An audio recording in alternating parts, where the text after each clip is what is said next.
Tu veux réussir, mais à chaque fois, il y a quelque chose qui bloque. Tu procrastines, tu trouves des excuses, tu abandonnes juste avant d'avoir des résultats. Et si ce n'était pas un manque de motivation, mais un véritable mécanisme psychologique. Salut à tous, bienvenue sur MR Mindset, la chaîne où on parle d'entrepreneuriat et de développement personnel. Je t'invite dès à présent à cliquer sur la petite cloche et à t'abonner, car la communauté grandit de plus en plus et je vous remercie énormément. Je t'invite également à cliquer sur la barre de like pour avoir toujours plus de nouveaux contenus. Aujourd'hui, je vais te parler de l'auto-sabotage et surtout de comment s'en libérer. Des milliers d'entrepreneurs se bloquent eux-mêmes sans le savoir. Et le pire, c'est qu'ils pensent que c'est un problème de discipline, mais la vraie raison est bien plus profonde. Le pire dans tout ça, c'est que ton cerveau le fait pour te protéger. C'est un mécanisme de protection. Je vais donc t'expliquer pourquoi et comment le reprogrammer. Qu'est-ce que l'auto-sabotage? L'auto-sabotage, c'est quand tu crées toi-même des obstacles qui t'empêchent d'atteindre tes objectifs. En fait, c'est un mécanisme inconscient. Exemple, tu veux lancer ton projet, mais tu procrastines sans raison apparente, tu reportes les choses à demain. Tu as une opportunité, mais tu trouves une excuse pour ne pas la saisir, du type « ce jour-là j'étais fatigué, j'étais pas assez motivé,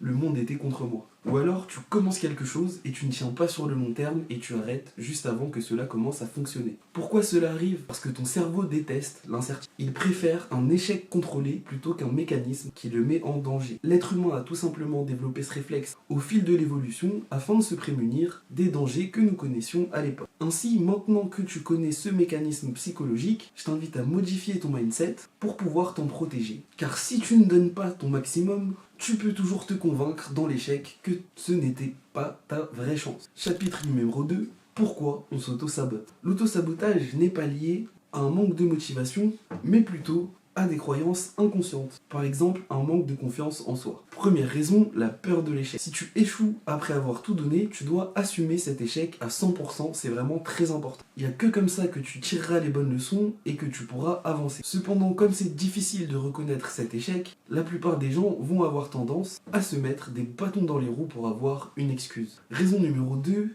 et raison que j'ai connue, c'est la peur du succès. Et si ça marchait vraiment? Et si tu réussissais vraiment et que du jour au lendemain tu étais exposé à la planète entière? Ça veut dire plus de responsabilités, plus de pression, plus d'enjeux. Ton cerveau préfère naturellement rester en terrain connu. Raison numéro 3, l'identité personnelle. Si de toute ta vie tu as cru que tu n'étais pas fait pour le succès, eh bien ton cerveau s'y est habitué. C'est pour ça qu'on parlait d'inconscient tout à l'heure. Ton esprit va tout faire pour que tu restes fidèle à cette croyance. C'est pour ça que j'associe le mindset et l'entrepreneuriat sur ma chaîne. Chapitre numéro 3, comment arrêter l'auto-sabotage et enfin avancer. La première bonne nouvelle, c'est que l'auto-sabotage n'est pas une fatalité. Et je vais tout de suite te présenter comment casser ce schéma pour pouvoir passer au niveau supérieur. La première chose que j'ai légèrement évoquée tout à l'heure, c'est la prise de conscience du schéma. Donc pour changer ton mindset, à chaque fois que tu vas te trouver une excuse, demande-toi, est-ce que je me protège d'un possible échec? Ensuite, tu vas devoir changer ton dialogue interne. Tu vas devoir modifier ta façon de penser, ton vocabulaire et tes expressions. Au lieu de dire « et si ça ne marche pas », dis-toi « et si ça marchait au-delà de mes espérances ». À force de répétition, tu vas changer tes connexions neuronales